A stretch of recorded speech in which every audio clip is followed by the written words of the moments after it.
Hi, this is a video tutorial on the assignments in Unit 1, Activity 2. And as you'll see, there's going to be 2 assignments to complete. And so assignment number 1 is called Travel Destination Paragraph. And what you're going to be asked to do is you're going to be asked to choose your favorite travel destination and write an 8 to 10 sentence paragraph describing why it's a great travel destination. So if you follow these steps, you should be able to create your paragraph. So if we look at the steps, it says, step number 1, choose your favorite travel destination. It can be a specific location, like a specific beach or a theme park, or it can be an entire city, like Toronto or Dubai. I probably wouldn't choose an entire country, because that might be too big of a topic to cover in one paragraph. So maybe the more specific the location you can choose, you might be able to find you can put more detail into your paragraph. Just make sure that whatever location you choose, you know it well, because the goal of this assignment is going to be to convince the reader that this location is worth visiting. So you have to choose a location that you can already write about off the top of your own head. Step 2 is list or brainstorm reasons why the location is worth visiting. So once you've chosen your location, you should be able to come up with at least 3 reasons why that location is worth visiting, and then you should be able to come up with accompanying supporting details to back up those reasons. So for instance, if the location you choose has fun outdoor activities, if that's one of your reasons for going to this place, well, then give me specific examples of those outdoor activities that you can do when you're at that location. Or if you're going to say that the location has great food, that's fine too, but then give me specific examples to back that up. Step 3, so once you have your topic and once you have your notes or your brainstorm on the different reasons and supporting details that back up your topic, you would organize your information. And one way you can organize your information is by using a paragraph outline. And if you download this, it's a Microsoft Word document, but you should be able to open it in Google Docs as well too. And this is not being handed in to me. This is meant to be your rough work. And so what you can do is you can come up with your main idea. So you'd state your topic of your paragraph. So you'd establish your location and why it's a great place to visit. And then you'd provide 3 supporting details here to explain why this location is a great place to visit.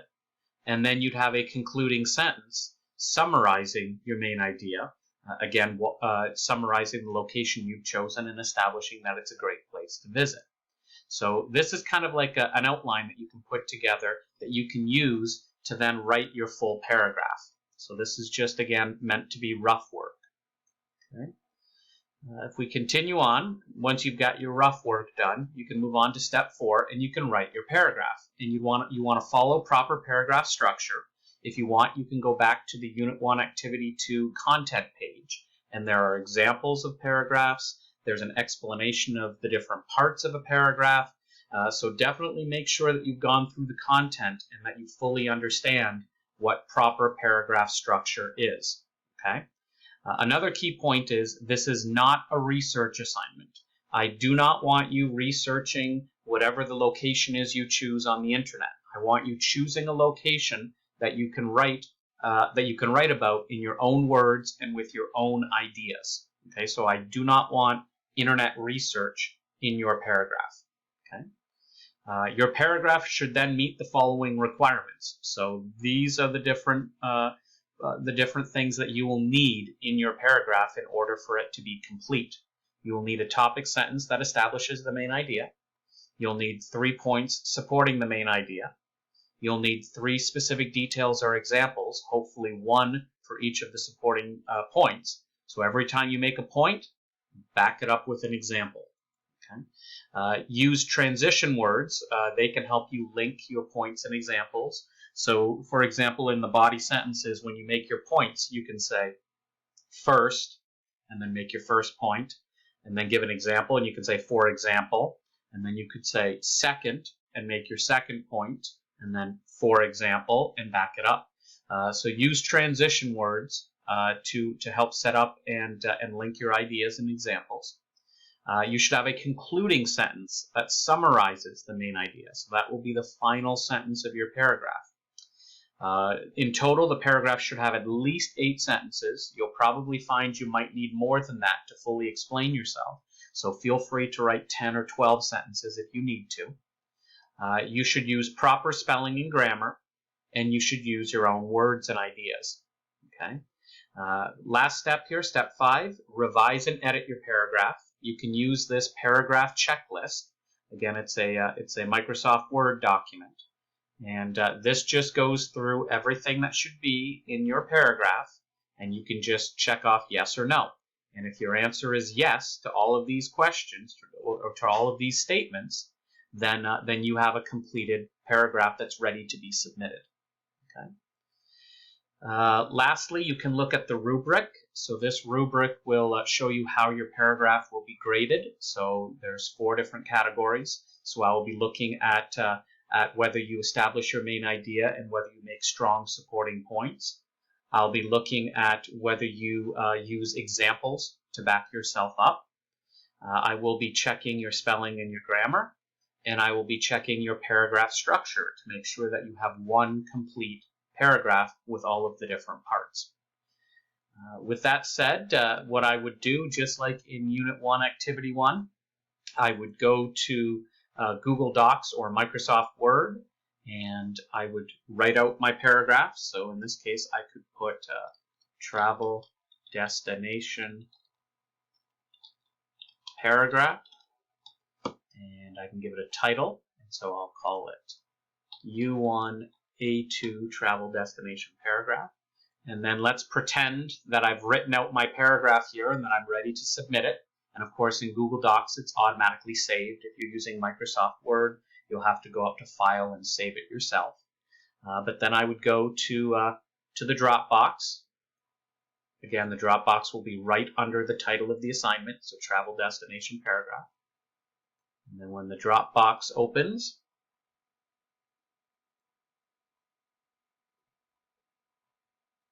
you'll see a repeat of the rubric, again reminding you how it will be graded. And then you would go down to Add a File. You would go, in my case, to Google Drive since I saved it as a Google Doc. And then I would find it right here. It's the last thing that I've saved. So I would click here and I would add. And I won't submit this because it's not complete, but you would hit submit and you would be done. And so that's how you're going to complete the first assignment of this activity. There is a second assignment. If you go down to the bottom here, the second assignment is something called portfolio entry number 1. And this is going to be a little different than the assignments we've done so far. You're not going to submit this assignment right away. So it says here in the instructions, throughout the semester, you will complete portfolio entries. You will submit these entries as a package at the end of the semester. They are worth 10% of your final grade. So you can use Microsoft Word, Google Docs, whatever you've been using to type out your assignment. You can use the same program to type out your portfolio entries, and then just save them to your computer or your Google Drive or whatever device you're using. What you can do for the title of each entry is you can title it portfolio entry number 1, and then when we do number 2, you can call it portfolio entry number 2, and 3, and 4. We'll probably write 7 or 8 of these portfolios throughout the semester, and then again hand them in at the ending of the semester. And my questions for this portfolio entry are about your reading and writing. The first 2 activities, we've looked at reading and writing strategies. So I'm going to ask you about your own reading and writing. So there's 2 questions. The first question reads, describe what you read on a daily basis. Do you read texts, emails, social media, newspapers, online news, novels, short stories, magazines, something else that doesn't have to be listed here? But I want you to give specific examples and describe what you like to read. And maybe you don't even like to read it. Maybe it's something that you have to read for work or for school. But what do you read on a daily basis? And I'd like you to give me at least 5 sentences explaining what you read. And then the second question is going to ask you something similar, but based on your writing. So describe what you write on a daily basis. So do you write texts, emails, lists? Like, for example, I like to make lists, to-do lists when I wake up in the morning, so I kind of remind myself of what I'm going to do that day. Journal entries. So some people like to write diaries or journal entries. Do you have to write work memos, or is there any sort of writing that you have to do at your work? Homework assignments, of course. We're all in school, so I would assume that you're writing your homework assignments. Short stories, poems. Do you like to write your own type of fiction writing? I've had some students that have told me that they're writing books before. So what is it that you like to write on a daily basis? And again, give me specific examples and write at least 5 sentences to answer the question. Again, a reminder, you are not submitting this assignment right now. You're going to save it, and then you're going to submit it at the end of the semester in Unit 5 as a complete portfolio. So for me, the easiest way to do this assignment would be to copy the questions, open up a Google Doc or a Microsoft Word document, and I can call this, I can give this as a title, Portfolio Entry Number 1, and I've got my questions. So if I paste my questions, and I can answer my questions, so I read ...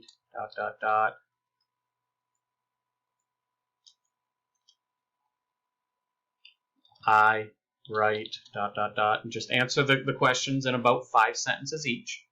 And then when we do portfolio entry number 2, which will probably be at the beginning of Unit 2, you can just go back to this same document and write portfolio entry number 2 and answer that question.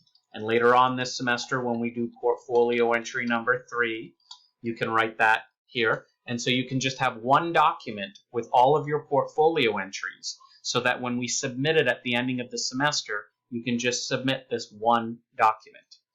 I would call this, you can call this ENG3E portfolio if you want an overall title.